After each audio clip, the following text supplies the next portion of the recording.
हम्म,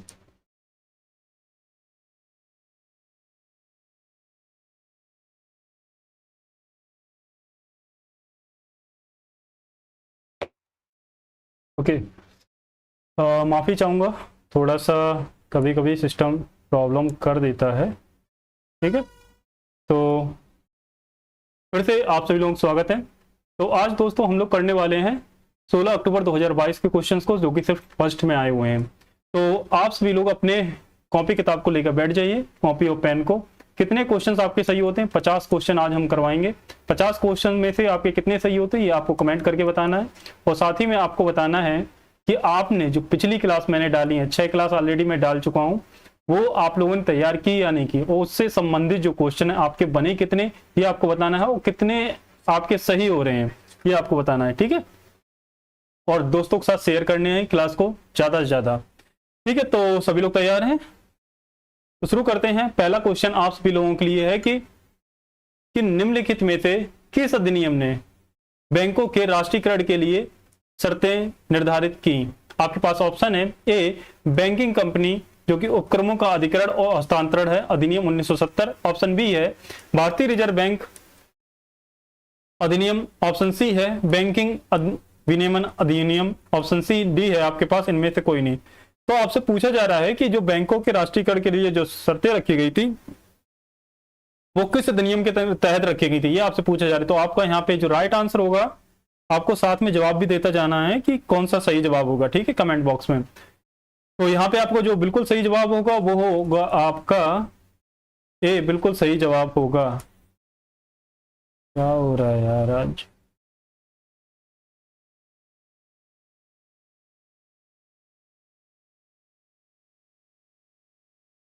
system ही hang कर रहा है।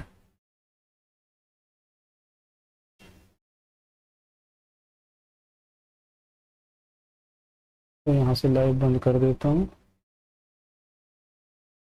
कुछ खुला है क्या? टेलीग्राम भी बंद कर दो, भी बंद हो जाओ।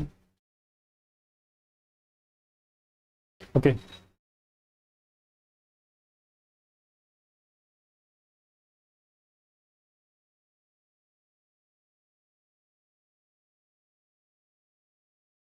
तो ठीक है, यहाँ पे आपका जो राइट आंसर होगा वो ए, बिल्कुल सही जवाब होगा। चलते हैं नेक्स्ट क्वेश्चन पर। नेक्स्ट क्वेश्चन आप सभी लोगों के लिए है कि 1991 की नई जो नीति बनी थी उसके तहत उदारीकरण निजीकरण की पहल प्राथमिक परिणाम निम्नलिखित में से कौन सा था? आपसे पूछा जा रहा है कि उस जो 1991 में जो नई न्यू इकोनॉमिक पॉलिसी जो लागू की गई थी, उस जिसमें एलपीजी मॉडल की बात की जा रही है, उसमें प्राथमिक परिणाम कौन सा था, आपसे ये पूछा जा रहा है। आपके पास ऑप्शन है ए राजकोषीय नीति सुधार। ऑप्शन बी कह रहा है प्राथमिक नीति सुधार। ऑप्शन सी कह रहा है वैश्वीकरण। ऑप्शन डी कह रहा है कि इनमें से कोई नहीं। तो आपने जैसे जानते होंगे एलपीजी मतलब एल मतलब उदारीकरण लिबरलाइजेशन, पी मतलब प्राइवेटाइजेशन मतलब निजीकरण, जी मतलब ग्लोबलाइजेशन मतलब वैश्वीकरण। तो यहाँ पे जी का मतलब होगा वैश्वीकरण, आपका बिल्कुल सही जवाब होगा।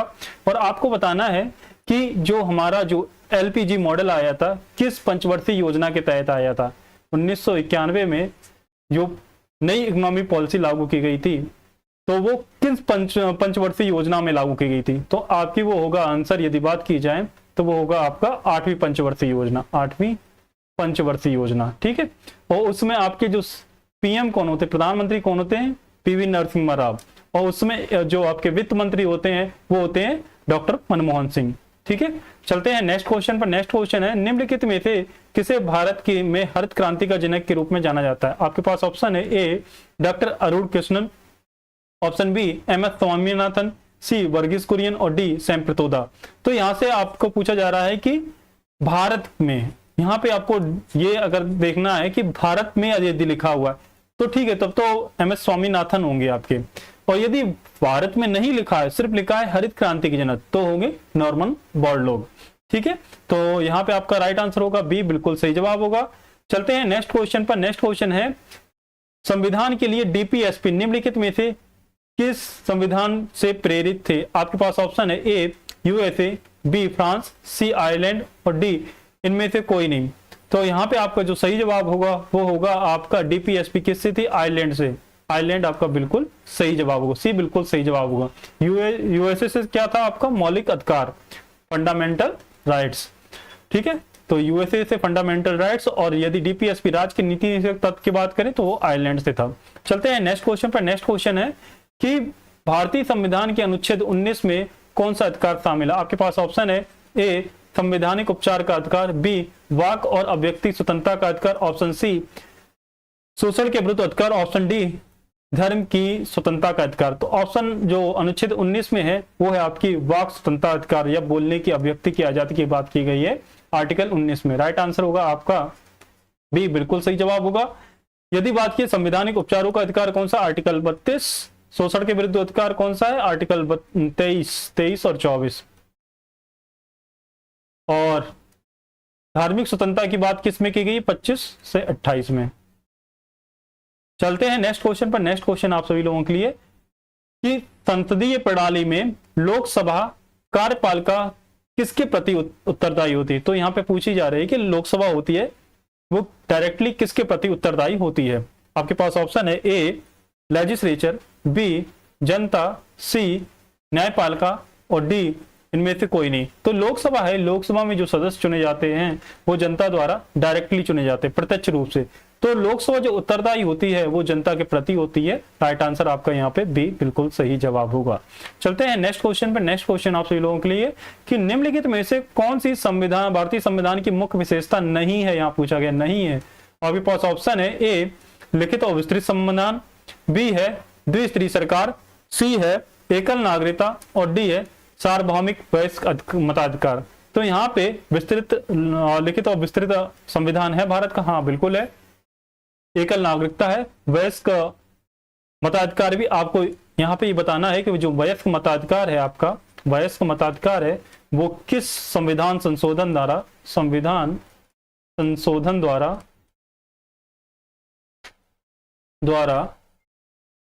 एज में घटाई गई थी या बढ़ाई गई थी, ये आपको बताना है। और आपका जो संविधान संशोधन होता है वो 61वां संविधान संशोधन होता है। कमेंट करके बताना है आपका 61वें संविधान संशोधन द्वारा आयु को कितना कम किया गया था, ठीक है, आपको ये कमेंट करके बताना है अभी। तो यहाँ पे जो भारतीय संविधान की मुख्य विशेषता नहीं है वो है द्विस्तरीय सरकार, क्योंकि भारत में जो सरकार होती है वो त्रिस्तरीय है। मतलब त्रिस्तरीय का मतलब 3 स्तर की। पहला स्तर होता है आपका जो संघ या केंद्र का स्तर या केंद्रीय स्तर, ठीक है। दूसरा होता है आपका राज्य स्तर और तीसरा होता है आपका स्थानीय सरकार, जो स्थानीय सरकार चुनी जाती है। एक केंद्रीय सरकार होती है, फिर उसके नीचे राज्य सरकार होती है, फिर उसके नीचे स्थानीय सरकार होती है। तो आपका यहाँ पे जो राइट आंसर होगा वो 3 टियर होगा, ना कि द्विस्तरीय। चलते हैं नेक्स्ट क्वेश्चन में। नेक्स्ट क्वेश्चन है हॉर्स पावर लगभग कितने वाट के बराबर होता है। आपके पास ऑप्शन है ए 746 वाट, बी 748 वाट, सी 756 वाट और डी इनमें से कोई नहीं। तो यहाँ पे जो हॉर्स पावर होता है वो 746 वाट के बराबर होता है। राइट आंसर आपका यहाँ पे बी बिल्कुल सही जवाब होगा। चलते हैं नेक्स्ट क्वेश्चन पर। निम्नलिखित में से कौन सी एक रासायनिक अपक्रिया नहीं है। अच्छा, रासायनिक अपक्रिया और भौतिक अपक्रिया में अंतर क्या होता है, बेसिकली मैं बता दे रहा हूँ कि जो रासायनिक अपक्रिया होती है, जो भी रासायनिक क्रिया होंगी, जितनी भी क्रियाएं होंगी, उसको रिवर्स नहीं किया जा सकता। मतलब ये है कि जैसे कि अच्छा ऑप्शन में से ले लेते हैं। जैसे आपने कागज को जला दिया, आपने कागज को जला दिया, जो कागज से प्राप्त हुई राख है, क्या उस राख से आप दोबारा से वो कागज बना सकते हैं? नहीं बना सकते। तो ये एक रासायनिक अपक्रिया है। मतलब जिस रिएक्शन को हम विपरीत से करके फिर से वही प्रोडक्ट बना लें तो हमारी वो रासायनिक अपक्रिया। यदि वो दोबारा से हम नहीं बना पा रहे हैं तो वो आपकी भौतिक क्रिया होगी, ठीक है। मतलब ये है कि जैसे कि आपने राख से तो बना नहीं पाएंगे, तो ये आपकी रासायनिक क्रिया है। भोजन का पाचन, क्या आपने भोजन का पाचन कर लिया, क्या उससे आप दोबारा भोजन बना पाएंगे? नहीं बना पाएंगे, तो इसलिए ये आपकी रासायनिक अपक्रिया होगी। कोयले का जलना, जो कोयले से राख प्राप्त होगी, क्या आप उसको रिवर्स कर पाएंगे? क्या उस राख से दोबारा से कोयला बना पाएंगे? आप कहेंगे नहीं बना पाएंगे, तो ये भी आपकी रासायनिक अपक्रिया होगी। ऑप्शन डी है आपके पास पानी का भाप में रूपांतरण। मतलब पानी को आपने भाप बना दिया और भाप को स्टोर करके क्या दोबारा पानी बनाया जा सकता है? आप कहेंगे हाँ बिल्कुल बनाया जा सकता है। मतलब ये है कि ये कुल मिला के एक भौतिक अपक्रिया, इसको हम रिवर्स कर सकते हैं, ठीक है। तो इस तरह से जो आपकी भौतिक अपक्रिया होगी वो होगी आपकी पानी का रूपांतरण। क्वेश्चन पूछा गया रासायनिक अपक्रिया नहीं है, तो अब राइट आंसर होगा आपका डी, बिल्कुल सही जवाब होगा। यहाँ पर आपकी जो रासायनिक अपक्रिया नहीं है वो है पानी का भाप में रूपांतरण। ये आपकी कैसी क्रिया है? भौतिक क्रिया है।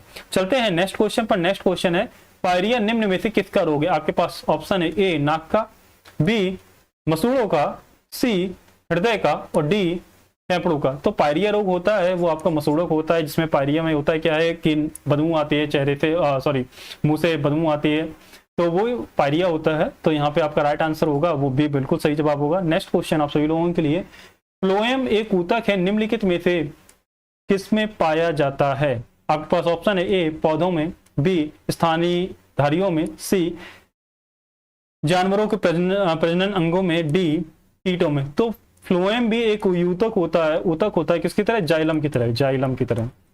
जाइलम का क्या काम होता है? जाइलम का काम होता है, जा मतलब जा से समझ लिए, जा जाइलम है वही जल है, जाइलम का मतलब जल। जाइलम का काम होता है जल को तना और पत्तियों तक पहुंचाना, और फ्लोएम का काम होता है कि खाना को विभिन्न भागों में पहुंचाना। तो ये एक होता है क्या है, फ्लोएम एक ऊतक है, किसका है?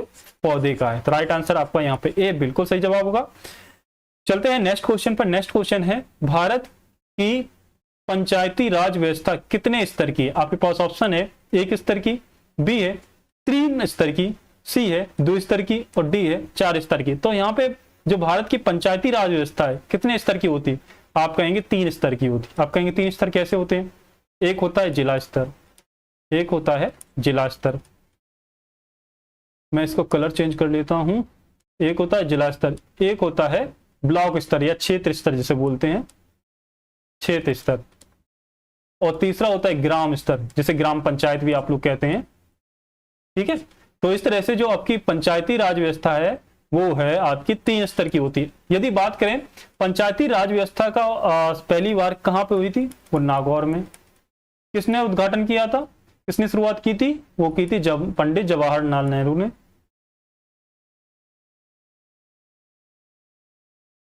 कब शुरुआत की थी? 2 अक्टूबर को 1959 को। ठीक है, तो आपका राइट आंसर होगा वो भी बिल्कुल सही जवाब होगा। चलते हैं नेक्स्ट क्वेश्चन पर। नेक्स्ट क्वेश्चन है निम्नलिखित में से कौन सा एसिड जो कार बैटरी में प्रयोग किया जाता है कौन सा है? आपसे पूछा जा रहा है। आपके पास ऑप्शन है ए एस्टिक एसिड मतलब CH3COOH, ऑप्शन बी कह रहा है हाइड्रोक्लोरिक एसिड मतलब HCl, ऑप्शन सी कह रहा है नाइट्रिक एसिड HNO3 और ऑप्शन डी कह रहा है सल्फ्यूरिक एसिड मतलब H2SO4। तो आपको जो कार में बैटरी में प्रयोग किया जाता है वो होता है आपका H2SO4 मतलब सल्फ्यूरिक एसिड आपका प्रयोग किया जाता है। राइट आंसर होगा यहाँ पे डी। चलते हैं नेक्स्ट क्वेश्चन पर। अच्छा, आपको ये और बताना है कि अम्लराज किसे कहते हैं? अम्लराज किसे कहते हैं? उसमें 2 अम्ल मिलाए जाते हैं HCl और HNO3 को। कितने अनुपात में मिलाया जाता है ये आपको बताना है। कितने अनुपात में मिलाया जाता है? ये मिलाया जाता है 3:1 मतलब 3 भाग होगा HCl का और 1 भाग होगा HNO3। ये बहुत ही स्ट्रॉन्ग अम्ल होता है, जिसमें आपकी जो जैसे आप गांव देहात में देखते हैं कि जो आपकी सोने की चीज या चांदी की चीज जो साफ करवाने के लिए लोग आते हैं, तो सोने चांदी को वो एक एसिड में डालते हैं, वो गल जाती है और तुरंत उसके बाद निकाल देते हैं तो साफ हो जाता है। तो वो होता है अम्लराज। आपको देखने में लगता है कि हमारी चांदी की ये वस्तु है जो साफ हो गई है, लेकिन हकीकत बात यह है कि वो गल चुकी है, हल्की हो चुकी है। तो अम्लराज ये होता है कि 3 पार्ट होगा HCl और 1 पार्ट होगा आपका HNO3, उसे कहते हैं अम्लराज। चलते हैं नेक्स्ट क्वेश्चन। नेक्स्ट क्वेश्चन है द अन्नामलाई रेड टेल नामक ए डैमजेल फ्लाई है, मतलब फ्लाई एक मक्खी है, उसका एक नई प्रजाति पाई गई है। आपसे पूछा जा रहा है कहां पे पाई गई है? आपके पास ऑप्शन है ए केरल में, बी असम में, सी तमिलनाडु में और डी इनमें से कोई नहीं। आपको राइट आंसर बताना है। सभी लोग कमेंट करिए, कमेंट। ठीक है, तो यहाँ पे आपका जो राइट आंसर होगा, ये नई प्रजाति जो पाई गई है वो है आपके केरल में, बिल्कुल सही जवाब होगा। राइट आंसर होगा आपका ए। चलते हैं नेक्स्ट क्वेश्चन में। नेक्स्ट क्वेश्चन आपका INS तरकस ने लाल सागर में किस देश के साथ नौसेना के जहाजों में अम्लराज और निमेरी के साथ समुद्री जो साझा अभ्यास किया था, किसके साथ किया था? आपके पास ऑप्शन है ए ओमान के साथ, बी जापान के साथ, सी सूडान के साथ और डी फ्रांस के साथ। तो यहाँ पे आपका राइट आंसर होगा वो होगा जापान के साथ, बिल्कुल सही जवाब होगा।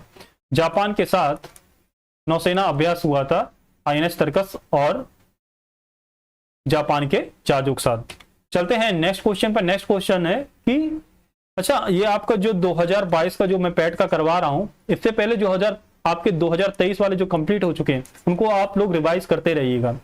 और जो मैं शॉर्ट वीडियोस डाल रहा हूं 5 मिनट के या 2 मिनट के, जिसमें आपका 5 मिनट में मैंने क्या डाला था, प्लानिंग कमीशन, प्लानिंग जो 5 ईयर प्लान था वो डाला था।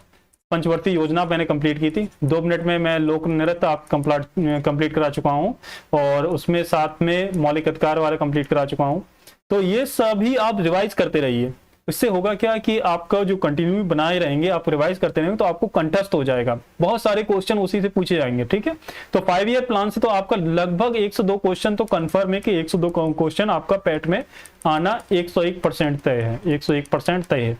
और साथ ही में मौलिक अधिकार से कोई उसमें डाउट नहीं है, मौलिक अधिकार से 2 से 3 बनते हैं, शायद उससे भी ज्यादा कभी कभी बन जाते हैं, तो वो बनना तय है। और एक बनेगा आपका लोक नृत्य से, एक क्वेश्चन बनना तय है। ठीक है, तो ये जो मैं टॉपिक कराऊंगा आप इनको जरूर रिवाइज कीजिएगा। ठीक है, तो यहाँ पे क्वेश्चन आपसे पूछा गया था कि जागृति निम्नलिखित में से किस क्षेत्र से संबंधित है। आपके पास ऑप्शन है ए आयकर, बी उपभोक्ता जागरूकता, सी जलवायु परिवर्तन और डी क्रिप्टो मुद्रा। तो यहाँ पे जागृति है, जो शुभंकर है, जो मैस्कॉट है, किसका है, वो है उपभोक्ता जागरूकता का, उपभोक्ता जागरूकता का है। ये आपका 2022 में पूछा गया था। चलते हैं नेक्स्ट क्वेश्चन। नेक्स्ट क्वेश्चन है महाराष्ट्र में स्थित औरंगाबाद, औरंगाबाद का नया नाम क्या है, आपसे पूछा गया। आपके पास ऑप्शन है ए संभाजी नगर, बी धुले, सी धरासेव और डी सतारा। तो जो औरंगाबाद है उसका जो नाम चेंज करके क्या किया गया है, संभाजी नगर कर दिया गया। राइट आंसर होगा आपका ए, बिल्कुल सही जवाब होगा। चलते हैं नेक्स्ट क्वेश्चन पर। नेक्स्ट क्वेश्चन आपसे कह रहा है कि भारतीय पारंपरिक विज्ञान पर किस देश के सर्वदलीय संसद समूह को आयुर्वेद रत्न पुरस्कार से सम्मानित किया गया है। तो आपसे पूछा जा रहा है, आपका यहाँ पे ऑप्शन है ए यूके, बी यूएई, सी चाइना और डी रसिया।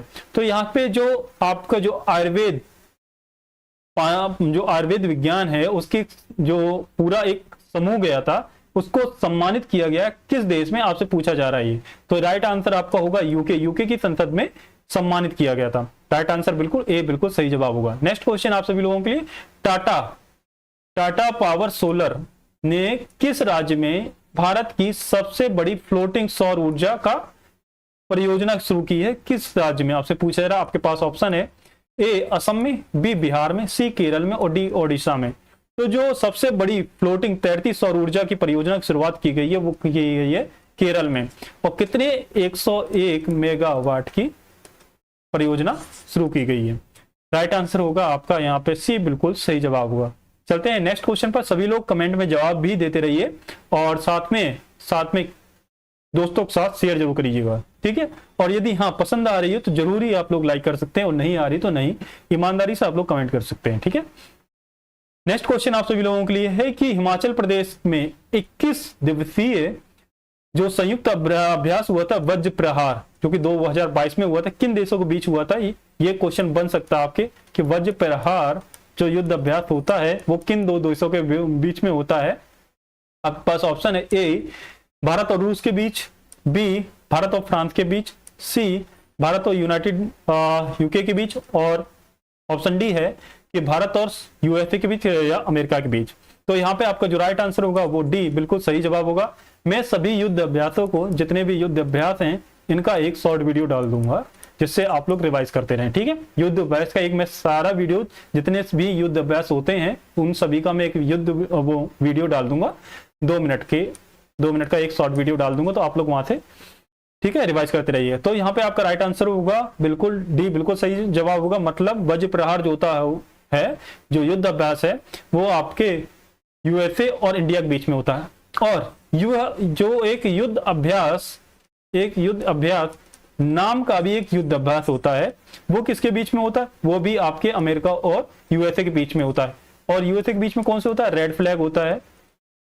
रेड फ्लैग भी भारत और यूएसए के बीच युद्ध अभ्यास होता है। ठीक है, तो इसका राइट आंसर होगा आपका डी। चलते हैं नेक्स्ट क्वेश्चन पर। नेक्स्ट क्वेश्चन है निम्नलिखित में से कौन सा भारत के साथ सबसे बड़ी लंबी अंतरराष्ट्रीय सीमा साझा करता है। भारत के साथ अंतरराष्ट्रीय सीमा साझा कौन सा देश करता है, आपसे क्वेश्चन पूछा गया। आपके पास option A Bangladesh, B Bhutan, C Nepal और डी इनमें से कोई नहीं। तो अंतरराष्ट्रीय सीमा साझा करता है कौन है? बांग्लादेश, बिल्कुल सही जवाब होगा। आपको रिप्लाई करना है, अभी कमेंट में बताना है कि बांग्लादेश के साथ कितने राज्य हैं जो सीमा बनाते हैं, कितने राज्य हैं जो बांग्लादेश के साथ सीमा बनाते हैं, और कितने किलोमीटर की सीमा बनाते हैं। तो यहां पे आपका राइट आंसर होगा, यदि देख लें, यदि बात की जाए आपके पश्चिम बंगाल, वेस्ट बंगाल, मेघालय, असम, मिजोरम और कौन सा रह गया है? मेघालय हो गया, असम हो गया और त्रिपुरा। तो ये आपके बांग्लादेश के साथ सीमा बनाते हैं। ठीक है, नेक्स्ट क्वेश्चन आप सभी लोगों के लिए है कि निम्नलिखित में से इजराइल की राजधानी कौन सी? आपके पास ऑप्शन है ए जेरूसलम, बी बगदाद, सी डबलिन और डी इनमें से कोई नहीं। तो इजराइल की राजधानी कौन सी है? जेरूसलम, इजराइल की राजधानी जेरूसलम। बगदाद किसकी राजधानी है? इराक की राजधानी है बगदाद। और डबलिन किसकी राजधानी है? डबलिन है आयरलैंड की। ठीक है, तो यहाँ पे राइट आंसर होगा आपका ए, बिल्कुल सही जवाब होगा। चलते हैं नेक्स्ट क्वेश्चन पर। नेक्स्ट क्वेश्चन है डाक कर्मयोगी पोर्टल का उद्देश्य है। डाक कर्मयोगी पोर्टल का उद्देश्य क्या है? आपके पास ऑप्शन है ए शिकायत निवारण, ऑप्शन बी कह रहा है लगभग 4 लाख ग्रामीण सेवकों की क्षमताओं में वृद्धि करना, ऑप्शन सी कह रहा है कि सर्वश्रेष्ठ प्रदर्शनकर्ताओं को पुरस्कार, ऑप्शन डी कह रहा है जनता की भागीदारी। तो जो डाक कर्मयोगी है पोर्टल का उद्देश्य है वो 4 लाख जो ग्रामीण डाक सेवक हैं उनकी क्षमताओं में वृद्धि करना है। ठीक है, नेक्स्ट क्वेश्चन आप सभी लोगों के लिए है कि किस राज्य में विधान परिषद है? आपके पास ऑप्शन है ए झारखंड, बी कर्नाटक, सी ओडिशा और डी गुजरात। तो यहाँ पे इन 4 राज्यों में किस राज्य में विधान परिषद है आपको ये बताना है। विधान परिषद है आपकी कर्नाटक में, बिल्कुल सही जवाब होगा बी। तो आपको ये भी बताना है कि अपने भारत में कुल कितने राज्यों में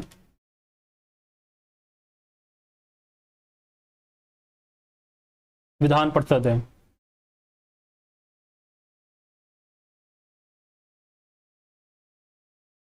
ठीक है, ये आपको कमेंट करके बताना है। आपके पास ऑप्शन मैं दे सकता हूं, ऑप्शन भी मैं दे रहा हूं। चलिए 5, 6, 7, 8। ठीक है, ये आपके पास ऑप्शन है, आप रिप्लाई कर सकते हैं। और वर्तमान में एक और राज्य में विधान परिषद की बात चल रही है बनाने के लिए, वो कौन सा है? असम राज्य। असम राज्य में विधान परिषद बनाने की कार्रवाई चल रही है। नेक्स्ट क्वेश्चन आप सभी लोगों के लिए, किस देश में किस दिन को भारतीय वायुसेना दिवस के रूप में मनाया जाता है? आपके पास ऑप्शन है ए 8 फरवरी, बी 8 सितंबर, सी 8 अक्टूबर और डी 8 नवंबर। तो भारतीय वायुसेना दिवस मनाया जाता है 8 अक्टूबर को, और साथ में किस और देश का मनाया जाता है? ब्रिटेन की वायुसेना का दिवस भी 8 अक्टूबर को ही मनाया जाता है, क्योंकि दोनों की जो शुरुआत हुई थी वो 8 अक्टूबर को ही हुई थी। चलते हैं नेक्स्ट क्वेश्चन पर कि निम्नलिखित में से किसे भारत का स्कॉटलैंड भी कहा जाता है? भारत का स्कॉटलैंड किसे कहा जाता है? आपके पास ऑप्शन है ए कुर्ग, बी श्रीनगर, सी मसूरी और डी दार्जिलिंग।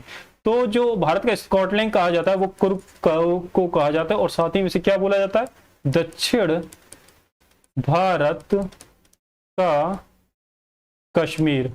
भारत का कश्मीर भी इसे बोला जाता है। कुर्ग को दक्षिण भारत का कश्मीर बोला जाता है। राइट आंसर होगा आपका यहाँ पे ए, बिल्कुल सही जवाब होगा। चलते हैं नेक्स्ट क्वेश्चन पे। नेक्स्ट क्वेश्चन आप सभी लोगों के लिए कि कला मथुरा से स्टेसिलिंग की पारंपरिक कला है। स्टेसिलिंग की पारंपरिक कला है, कौन सी कला है आपसे पूछा जा रहा है। आपके पास ऑप्शन है ए कजरी, बी लघु कला, सी सांझी और डी इनमें से कोई नहीं। तो जो कला है मथुरा के स्टेसिलिंग पारंपरिक कौन सी है? वो है आपकी सांझी जो कला है वो मथुरा की स्टेसिलिंग की पारंपरिक कला है। राइट आंसर आपका यहाँ पे सी, बिल्कुल सही जवाब होगा। चलते हैं नेक्स्ट क्वेश्चन पर। नेक्स्ट क्वेश्चन है कि निम्नलिखित में से 2014 में कौन सा राज्य भारत का 29वां राज्य था, या 29वां राज्य भारत का कौन सा था आपसे पूछा गया। आपके पास ऑप्शन है ए तेलंगाना, बी झारखंड, सी उत्तराखंड और डी सिक्किम। राइट आंसर होगा आपका यहाँ पे तेलंगाना 2014 को नया राज्य बना था। राइट आंसर बिल्कुल ए, बिल्कुल सही जवाब होगा। चलते हैं नेक्स्ट क्वेश्चन पर। नेक्स्ट क्वेश्चन है निम्नलिखित में से किस व्यक्ति ने प्रसिद्ध पुस्तक the story of my experiment with truth, किसने लिखी? आपके पास ऑप्शन है ए दयानंद सरस्वती, बी जवाहरलाल नेहरू, सी महात्मा गांधी और डी सरदार वल्लभ भाई पटेल। तो यहाँ पे जो राइट आंसर होगा वो आपका होगा महात्मा गांधी, बिल्कुल सही जवाब होगा। यदि दयानंद सरस्वती की बात करें तो दयानंद सरस्वती कौन सी पुस्तक लिखी थी? सत्यार्थ प्रकाश, सत्यार्थ प्रकाश नामक पुस्तक लिखी थी। और जवाहरलाल नेहरू ने कौन सी लिखी थी? Discovery of India. Next question आप सभी लोगों के लिए है कि वायुमंडल में ग्रीन हाउस गैस पृथ्वी के अधिकांश उत्सर्जित भाग को अवशोषित कर लेती है। जो निचले वायुमंडल को गर्म करता है, आपसे पूछा जा रहा है कौन सा विकिरण है जो अवशोषित कर लेता है। आपके पास ऑप्शन है ए पराबैंगनी विकिरण, बी इंफ्रारेड विकिरण या इंफ्रारेड रेडिएशन, सी दृश्यमान प्रकाश और डी नन ऑफ दिस। तो जो ग्रीन हाउस गैसें हैं पृथ्वी के अधिकांश उत्सर्जित है वो अवरक्त विकिरण को अवशोषित कर लेती है। राइट आंसर आपका बी बिल्कुल सही जवाब होगा। चलते हैं नेक्स्ट क्वेश्चन पर। नेक्स्ट क्वेश्चन है वॉलीबॉल सॉरी वॉलीबॉल निम्नलिखित में से किस देश की या राष्ट्रीय खेल, किस देश का राष्ट्रीय खेल है वॉलीबॉल? आपसे पूछा जा रहा है। आपके पास option A Indonesia, B Nepal, C Argentina और डी इनमें से कोई नहीं। तो आपका जो वॉलीबॉल है वो आपके नेपाल का राष्ट्रीय खेल है। साथ में किसका है? श्रीलंका का और राष्ट्रीय खेल है। श्रीलंका का भी वॉलीबॉल राष्ट्रीय खेल है। राइट आंसर होगा आपका यहाँ पे A B sorry. Next question आप सभी लोगों के लिए, निम्नलिखित में से बताइए कौन सा विकल्प निवेश का उदाहरण नहीं है? यहाँ पे निवेश का कौन सा उदाहरण पूछा जा रहा नहीं। आपके पास ऑप्शन ए म्यूचुअल फंड और एसआईपी, ऑप्शन बी कह रहा है कमोडिटीज और शेयर की खरीद या बेचना, ऑप्शन सी कह रहा है जमीन या सोना का खरीदना, ऑप्शन डी कह रहा है सेविंग बैंक के खाते में रखा धन। तो सेविंग बैंक में जो जो धन रखा हुआ है क्या वो आपका निवेश के उदाहरण है? बिल्कुल नहीं। तो आपका यहाँ पे बिल्कुल सही जवाब होगा वो होगा डी, क्योंकि म्यूचुअल फंड की एसआईपी, म्यूचुअल फंड में इन्वेस्ट करना या एसआईपी इन्वेस्ट करना तो वो एक आपका निवेश या इन्वेस्टमेंट का उदाहरण कह सकते हैं। कमोडिटी शेयर को खरीदना बेचना वो भी आपका इन्वेस्टमेंट का उदाहरण है। जमीन की खरीदना या बेचना, रियल एस्टेट बिजनेस हो गया या गोल्ड का खरीदना या बेचना, ये भी आपका एक उदाहरण है आपका निवेश का। तो यहाँ पे राइट आंसर डी होगा। नेक्स्ट क्वेश्चन आप सभी लोगों के लिए कि अनुच्छेद के आधार पर बताइए निम्नलिखित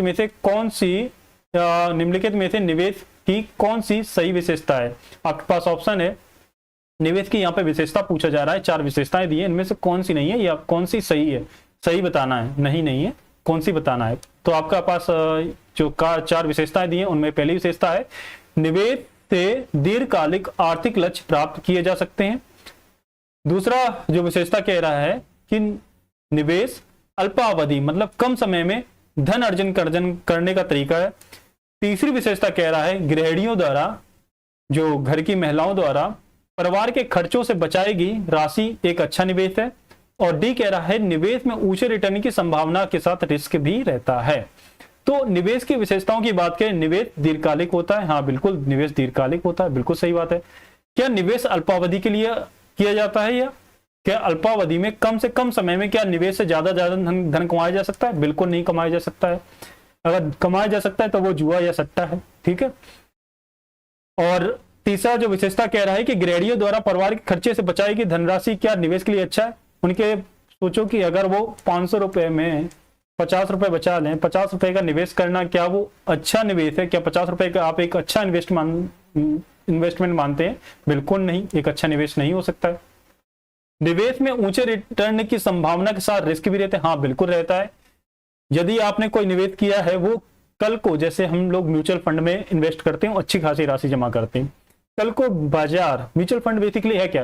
म्यूचुअल फंड क्या है कि एक ग्रुप है जो कि इन्वेस्टमेंट करता है। जितना आपने रुपए दिए म्यूचुअल फंड वालों को, ये कंपनीज को, अब ये क्या करेंगे, ये बहुत सारी कंपनियों में आपके रुपए को इन्वेस्ट करेंगे।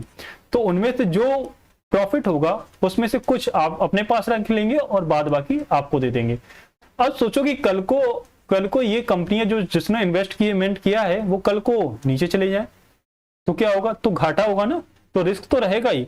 तो यहाँ पे आपका एक और चौथा बिल्कुल सही जवाब होगा, मतलब आपका ऑप्शन ए बिल्कुल सही जवाब होगा। चलते हैं नेक्स्ट क्वेश्चन पर। नेक्स्ट क्वेश्चन है कि निम्नलिखित में से बताइए कि कौन सा विकल्प निवेश का उदाहरण है? निवेश का या इन्वेस्टमेंट का कौन सा उदाहरण है, ये आपसे पूछा गया। आपके पास ऑप्शन है ए पोस्ट ऑफिस में 5 वर्ष की अवधि तक के लिए रखा गया धन, ऑप्शन बी कह रहा है बच्चों की पिग्गी बॉक्स पिग्गी बॉक्स मतलब वो जो गुल्लक टाइप का रखते हैं उसे कहते हैं रखा गया पैसा। सी कह रहा है कि सेविंग बैंक खाते में रखा गया धन। और डी कह रहा है सोने की गहनों को खरीदना क्या इन्वेस्टमेंट है। आपसे कह रहा है कि पोस्ट ऑफिस में 5 वर्ष की अवधि तक के लिए जो एफडी कर देते हैं क्या वो निवेश का उदाहरण है। अब समझते हैं। आपकी जो महंगाई है वो लगभग 10% या 7 से 8% के आसपास बढ़ती है। ठीक है, मान लेते हैं आपकी महंगाई जो प्रति वर्ष है, एक एनुअल महंगाई दर है, वो आपकी 7 से 8% बढ़ती है। एफडी में आपने इन्वेस्टमेंट किया है, 100 रुपए इन्वेस्टमेंट किया है, 1 साल बाद वो होगा 105 रुपए, जब आपको 5% ब्याज मिलेगा। तो आपको जो घाटा होगा वो 2 रुपए का घाटा होगा। समझ गए। तो इस हिसाब से आपकी जो एफडी जो आपने पोस्ट ऑफिस में 5 वर्षों के लिए जमा भी किया है, तो वो आपकी थोड़ा घाटा है, ज्यादा घाटा नहीं है। सेविंग अकाउंट में रखना, सेविंग अकाउंट में जो आपको ब्याज मिलता है 3 से 4% का, तो 3 से 4% की अपेक्षा आपसे 7 से 8% का निवेश मिल रहा है। तो यहाँ पे आपको ज्यादा घाटा होता है सेविंग अकाउंट में, बल्कि जो एफडी में रखा जाता है वहां पे आपको कम घाटा होता है। तो ये एक इन्वेस्टमेंट का अच्छा उदाहरण नहीं कहा जा सकता है जो एफडी होता है। दूसरा कह रहा है क्या पिग्गी बॉक्स इन्वेस्टमेंट का अच्छा उदाहरण है। बिल्कुल नहीं है। पिग्गी बॉक्स जो गुल्लक में रखा हुआ धन है, क्या वो इन्वेस्टमेंट का अच्छा उदाहरण? बिल्कुल नहीं हो सकता है। सी कह रहा है सेविंग बैंक में रखा धन बिल्कुल अच्छा उदाहरण नहीं है। डी कह रहे हैं सोने के गहने को खरीदना, हाँ बिल्कुल सोने गहने को खरीदना एक अच्छा इन्वेस्टमेंट है। क्यों, बताते हैं। जैसे कुछ साल पहले अभी सोना 50,000 चल रहा था, अब सभी लोग जानते हैं। कुछ समय बाद वर्तमान में अभी ये 1 लाख के आसपास चल रहा है, 1 लाख प्लस चल रहा है। तो अभी जो यहाँ पे प्रॉफिट हुआ है वो 50,000, मतलब 50% का हुआ प्रॉफिट। 50 क्यों, 100% का हो गया, लगभग जस्ट दोगुना हो गया। तो 100% का प्रॉफिट, ये एक आपका इन्वेस्टमेंट है। इन्वेस्टमेंट, सोने को खरीद के रखना एक इन्वेस्टमेंट है जो भारत की महिलाएं सबसे ज्यादा और सबसे अच्छे तरीके से करती हैं। तो आपका यहाँ पे राइट आंसर होगा डी, बिल्कुल सही जवाब होगा। ठीक है, आई होप आप लोग समझ गए होंगे क्यों सोने को खरीदना एक इन्वेस्टमेंट और क्यों एफडी को रखना या किसी पोस्ट ऑफिस में 5 साल के लिए निवेश करना क्यों अच्छा नहीं है। तो यहाँ पे आपका कंफ्यूजन दूर हो गया होगा। चलते हैं नेक्स्ट क्वेश्चन पर। नेक्स्ट क्वेश्चन आप सभी लोगों के लिए है कि गौतम बुद्ध को किस नदी के तट पर ज्ञान की प्राप्ति हुई थी। आपके पास ऑप्शन है ए गंगा, बी गंडक, सी पुनपुन और डी निरंजना। तो यहाँ पे आपका राइट आंसर होगा डी, निरंजना नदी पर गौतम बुद्ध को ज्ञान की प्राप्ति हुई थी। चलते हैं नेक्स्ट क्वेश्चन पर। नेक्स्ट क्वेश्चन है कि हर्षवर्धन के शासनकाल के दौरान निम्नलिखित में से कौन सी नई राजधानी थी। आपके पास मतलब जो नई राजधानी थी वो थानेश्वर से पहले थानेश्वर थी, थानेश्वर के बाद कौन सी नई राजधानी होती है ये आपसे पूछा जा रहा है। आपके पास ऑप्शन है ए कुरुक्षेत्र, बी मगध, सी पाटलिपुत्र और डी कन्नौज। तो यहाँ पे थानेश्वर के बाद जो राजधानी बनती है हर्षवर्धन के द्वारा बनाई जाती है वो होती है कन्नौज बनाई जाती है। राइट आंसर होगा आपको यहाँ पे डी।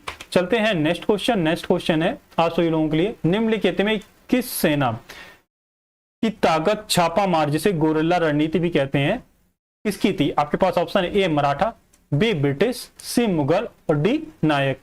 तो ये जो छापा मार या गोरिल्ला जो रणनीति है, ये गोरिल्ला युद्ध जिसमें पारंगत थी वो थी मराठा लड़ाकों की। तो यहाँ पे राइट आंसर ए बिल्कुल सही जवाब होगा। चलते हैं नेक्स्ट क्वेश्चन। नेक्स्ट क्वेश्चन है कि हड़प्पा सभ्यता के दौरान डांसिंग गर्ल की कांस्य प्रतिमा बनाने के लिए तकनीक का इस्तेमाल किया गया था। आपके पास ऑप्शन है किस तकनीक का इस्तेमाल किया गया था।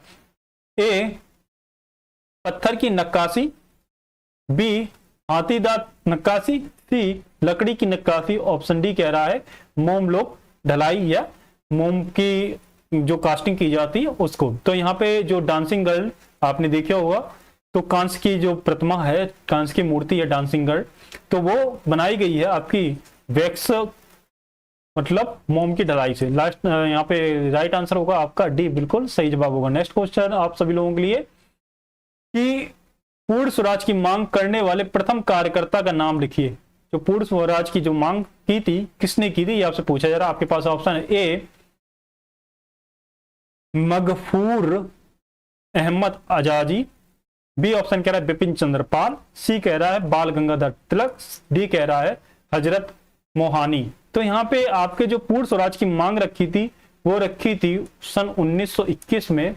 सन 1921 में खिलाफत दल के नेता खिलाफत दल के नेता जो थे वो थे हसरत मोहानी ने रखी थी पूर्ण स्वराज की मांग। देन उसके बाद, और ये कहां पे होता है, ये होता है आपका अहमदाबाद में।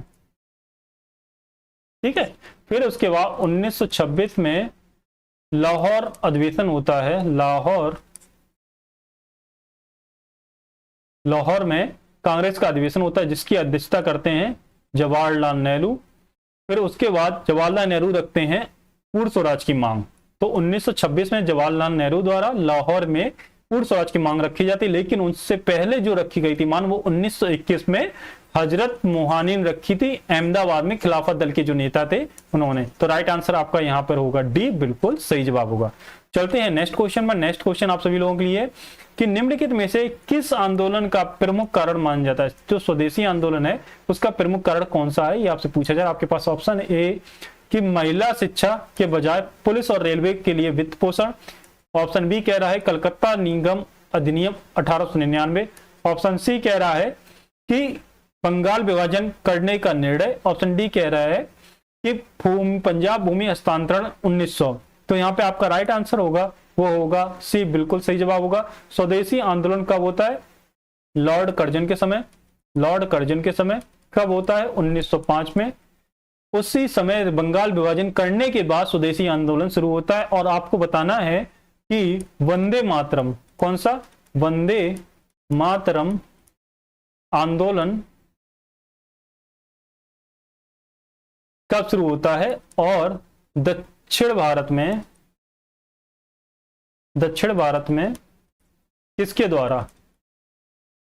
किसके द्वारा शुरू किया जाता है। ठीक है, तो आपको यह बताना है। तो वंदे मातरम जो आंदोलन है 1907 में शुरू होता है। दक्षिण भारत में किसके द्वारा शुरू किया जाता है, विपिन चंद्र पाल के द्वारा शुरू किया जाता है।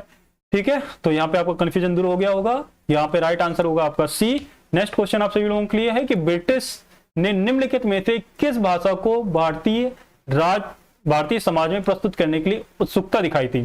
तो ब्रिटिश ने किस भाषा के लिए, आपके पास option A Sanskrit, B Hindi, C Angrezi और डी इनमें से कोई नहीं। राइट आंसर होगा आपका सी, अंग्रेजी के लिए उत्सुकता दिखाई थी। क्यों, क्योंकि अब जैसे जो भी माना कि एक भारतीय व्यक्ति है, ये एक इंडियन है, भारतीय व्यक्ति है, तो ब्रिटिशर्स चाहते थे कि जो देखने में भारतीय व्यक्ति लेकिन उसका हाव भाव, बोलना चालना ढालना, जो भी चलना मिलने का तरीका वो अंग्रेज का तरीका हो, इसी वजह से उन्होंने अंग्रेजी को प्राथमिकता दी थी। राइट आंसर होगा आपका यहाँ पे सी। चलते हैं नेक्स्ट क्वेश्चन में। नेक्स्ट क्वेश्चन है भारत सरकार अधिनियम 1935 के प्रावधानों में ब्रिटिश सरकार के अंतिम अधिकार का एक उदाहरण कौन सा था। आपके पास ऑप्शन है प्रांतीय सरकारों पर गवर्नर के लिए विशेष शक्तियां।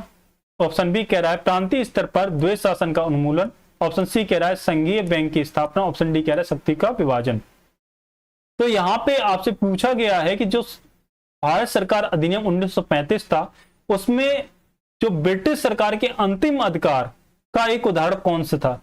क्या वो द्वैध शासन का उन्मूलन था, या फिर संघीय स्थापना थी, या फिर शक्ति का विभाजन था। ये तो था ही, लेकिन ब्रिटिश सरकार का अंतिम अधिकार कौन सा था, तो अंतिम सरकार का उदाहरण था गवर्नर जनरल। प्रांतीय सरकारों पर गवर्नर की विशेष शक्तियां, ये ब्रिटिश सरकार के अंतिम अधिकार का उदाहरण था। उदाहरण पूछा जा रहा है। ठीक है, राइट आंसर होगा यहाँ पर होगा आपका ए। नेक्स्ट क्वेश्चन आप सभी लोगों के लिए, फॉरवर्ड ब्लॉक की स्थापना निम्नलिखित में से किसके द्वारा की गई थी। आपके पास option A Mahatma Gandhi, B Subhash Chandra Bose, C Sardar Vallabh bhai Patel और डी इनमें से कोई नहीं। तो फॉरवर्ड ब्लॉक की स्थापना कब की जाती है, द्वितीय विश्व युद्ध के समय, द्वितीय विश्व युद्ध के समय की जाती है, 1939 में की जाती है। किसके द्वारा की जाती है, सुभाष चंद्र बोस के द्वारा की जाती है। राइट आंसर आपका यहाँ पे बी, बिल्कुल सही जवाब होगा। नेक्स्ट क्वेश्चन आप सभी लोगों के लिए, खिलाफत मुद्दे को उठाने के महात्मा गांधी के निर्णय के पीछे का कारण क्या था। महात्मा गांधी क्यों खिलाफत मुद्दे को उठाना चाहते थे। आपके पास ऑप्शन है ए हिंदू मुस्लिम के बीच एकता लाना। ऑप्शन बी कह रहा है मुसलमान और ईसाइयों के बीच एकता लाना। ऑप्शन सी कह रहा है हिंदू और ईसाइयों के बीच एकता लाना। ऑप्शन डी कह रहा है इनमें से कोई नहीं। तो खिलाफत आंदोलन जो हुआ था, खिलाफत मुद्दा हुआ था, वो हुआ था कौन, खलीफा का पद समाप्त करने की वजह से। तुर्की में जो खलीफा का पद था वो ब्रिटिशर्स के द्वारा समाप्त कर दिए गए थे। इसकी वजह से खिलाफत आंदोलन होता है, और वो होता है 1916 के आसपास, जब असहयोग आंदोलन चल रहा होता है। उसी समय महात्मा गांधी खिलाफत आंदोलन और असहयोग आंदोलन को एक साथ जोड़ के हिंदू मुस्लिम की एकता की मिसाल रखना चाहते थे, और साथ ही में ये आंदोलन को प्रभावी बनाना चाहते थे। राइट आंसर होगा ए, बिल्कुल सही जवाब। नेक्स्ट क्वेश्चन आप सभी लोगों के लिए है कि भारत में निम्नलिखित में से किस स्थान पर दिन और रात के तापमान पे व्यापक अंतर पाया जाता है? कहां पर? आपके पास ऑप्शन है ए थार मरुस्थल में, बी केरल में, सी अंडमान निकोबार में, और डी गोवा में। तो यहाँ पे आपका राइट आंसर होगा सी थार में। थार में क्या होता है? रेत। रेत क्या होती है? जल्दी उष्मा को अवशोषित कर लियो और जल्दी ही ठंडी हो जाती है, मतलब जो जल्दी से जल्दी, जैसे ये रेत है। अब यहाँ पे उष्मा का जो अवशोषण है वो बहुत तेजी से होगा, उतनी ही तेजी से उष्मा को उत्सर्जन भी होगा, मतलब उतनी ही तेजी से उष्मा को वो निकाल भी देगा। तो शाम को, जैसे दिन में बहुत गर्मी होगी तो शाम को वो बहुत ठंडक भी हो जाती है। तो यहाँ पे राइट आंसर होगा वो डी ए, बिल्कुल सही जवाब होगा। नेक्स्ट क्वेश्चन आप सभी लोगों के लिए है कि विश्व को कितने प्रमुख काल क्षेत्रों में विभाजित किया गया है? आपके पास ऑप्शन है ए 12, बी 30, सी 24 और डी इनमें से कोई नहीं। तो काल क्षेत्रों में, जैसे ये पृथ्वी है, माना कि ये पृथ्वी है, पृथ्वी को कितने काल क्षेत्रों में विभाजित किया गया है? जैसे कि आप मान सकते हैं, जैसे पृथ्वी हमारी कितनी है 360 डिग्री के, 24 भागों में डिवाइड करेंगे, 24 भागों में डिवाइड किया गया है। 24 भागों में डिवाइड करोगे तो कितने बार जाएगा? 24 एकम 24 और 24 पंचे 120, 15 बार जाएगा आपका।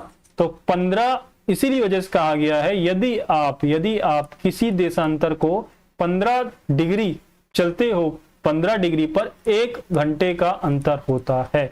1 घंटे का अंतर इसी वजह से होता है क्योंकि हमने पूरी पृथ्वी को 24 भागों में डिवाइड किया है। राइट आंसर होगा यहाँ पे सी, बिल्कुल सही जवाब होगा। चलते हैं नेक्स्ट क्वेश्चन पर। नेक्स्ट क्वेश्चन आप सभी लोगों के लिए, निम्नलिखित में से कौन सा जनसंख्या परिवर्तन का घटक नहीं? आपके पास ऑप्शन ए रुग्णता, बी प्रवर्तन, सी मृत्यु और डी जन्म। तो जनसंख्या परिवर्तन का घटक नहीं है। रुग्णता का अर्थ होता है बीमार व्यक्ति, बीमार या बीमारी, ठीक है। तो जनसंख्या परिवर्तन का घटक नहीं है, वही होगा ए, क्योंकि प्रवर्तन माइग्रेशन करेगा, जनसंख्या परिवर्तन होगा। मृत्यु होगी तो जनसंख्या परिवर्तन होगा, जन्म होगा तब भी जनसंख्या में परिवर्तन होगा, लेकिन यदि बीमार हो तो बीमार से जनसंख्या में परिवर्तन नहीं होता है। इस वजह से आपका राइट आंसर होगा ए, बिल्कुल सही जवाब होगा। नेक्स्ट क्वेश्चन है कि लक्षद्वीप की राजधानी निम्नलिखित में से कौन सी है? आपके पास ऑप्शन है ए कवरत्ती, बी आइजोल, सी सिलवासा और डी पोर्ट वे है। तो लक्षद्वीप की राजधानी कौन सी है? कवरत्ती, बिल्कुल सही जवाब होगा। आइजोल किसकी है? मिजोरम की राजधानी है, मिजोरम की राजधानी है। सिलवासा किसकी है राजधानी? दादर नागर हवेली की, दादर नागर हवेली की। पोर्ट ब्लेयर किसकी है? अंडमान निकोबार की, अंडमान एंड निकोबार द्वीप की। राइट आंसर होगा यहाँ पे ए, कवरत्ती राजधानी है लक्षद्वीप की, बिल्कुल सही आंसर होगा।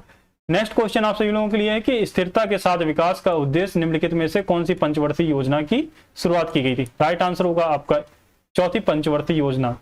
यदि इस चौथी पंचवर्षीय योजना की समय की काल की बात कर लें तो वो होगा 1969 से 1974 के बीच में, क्योंकि इससे पहले जो तीसरी पंचवर्षीय योजना होती है वो 1961 से 1966 के बीच में होती है। तो कायदे में 1966 के बाद से शुरू होना चाहिए। तो चौथी पंचवर्षीय योजना, ये तो तीसरी पंचवर्षीय योजना होती है, कायदे में 1966 के बाद से चौथी पंचवर्षीय योजना शुरू होना चाहिए, लेकिन नहीं होती। क्यों? क्योंकि 1965 का युद्ध हो जाता है, 1965 का युद्ध हो जाता है किसके साथ? पाकिस्तान के साथ हो जाता है। 1962 का युद्ध हो जाता है किसके साथ? चीन का साथ हो जाता है। तो इस तरह से काफी दिक्कत हो गई थी उस समय। तो फिर इसके बाद 1969 से पुनः चालू की गई थी चौथी पंचवर्षीय योजना। और इसी समय 1966 के आसपास 1965 में कौन सी क्रांति आई थी? हरित क्रांति आई थी, हरित क्रांति आई थी। और कहाँ पे आई थी और किसके, इनके जो हरित क्रांति, भारत में हरित क्रांति के जनक कौन है? वो है एम एस स्वामीनाथन। और विश्व में हरित क्रांति के जनक कौन है? वो है नॉर्मन बोरलॉग। और विश्व में हरित क्रांति कब आई थी? 1960 में आई थी, ठीक है। तो इस तरह से हरित क्रांति से काफी सारे क्वेश्चन बन सकते हैं।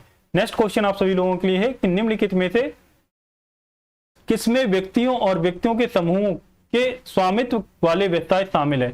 मतलब जिसमें व्यक्ति और व्यक्ति का समूह शामिल हो सकता है, ऐसा कौन सा ग्रुप को क्या कहा जाता है? आपके पास ऑप्शन है एक पब्लिक सेक्टर, या उसे सार्वजनिक ग्रुप कहा सकता है, नहीं कह सकते, उसे कहते हैं गवर्नमेंट सेक्टर को पब्लिक सर्वेंट सेक्टर कह सकते हैं। इसे कह रहे हैं, ऑप्शन बी कह रहा है स्टेट ऑन एंटरप्राइजेस, क्या सरकार का उसमें अधिनियम होगा, इसलिए सरकार के लिए भी नहीं कहा जाएगा, राज्य सरकार उसमें हस्तक्षेप कर सकती है। सी है प्राइवेट सेक्टर, तो यहाँ पे राइट आंसर होगा प्राइवेट सेक्टर, बिल्कुल निजी ग्रुप होगा जिसमें आपके लोगों का और व्यक्तियों के समूहों का ग्रुप हो सकता है। राइट आंसर होगा सी, बिल्कुल सही जवाब होगा। नेक्स्ट क्वेश्चन आप सभी लोगों के लिए कि उस जंगल का नाम बताइए जिसे पृथ्वी के फेफड़े के रूप में जाना जाता है। आपके पास ऑप्शन है ए टैगा, बी टुंड्रा, सी अमेजन वर्षावन, ऑप्शन डी उत्तर पूर्वी भारत के वर्षावन। तो पृथ्वी के फेफड़े के रूप में जाना जाता है, आप लोग जानते होंगे, अमेजन वर्षावन बिल्कुल सही जवाब होगा। तो इस तरह से दोस्तों आप सभी के 50 क्वेश्चन फिनिश हो गए। 50 क्वेश्चन, वैसे तो हुए 52 क्वेश्चन, 52 क्वेश्चन हुए हैं। इन 50 क्वेश्चन में आपके कितने सही हुए ये आपको कमेंट करके बताना है। और दूसरी चीज आपको बताना है क्लास कैसी लगी ये जरूर बताना, और क्लास को ज्यादा से ज्यादा शेयर करना है। ठीक, तो मिलते हैं हम लोग कल फिर, तब तक के लिए धन्यवाद, अपना ख्याल रखें, थैंक यू।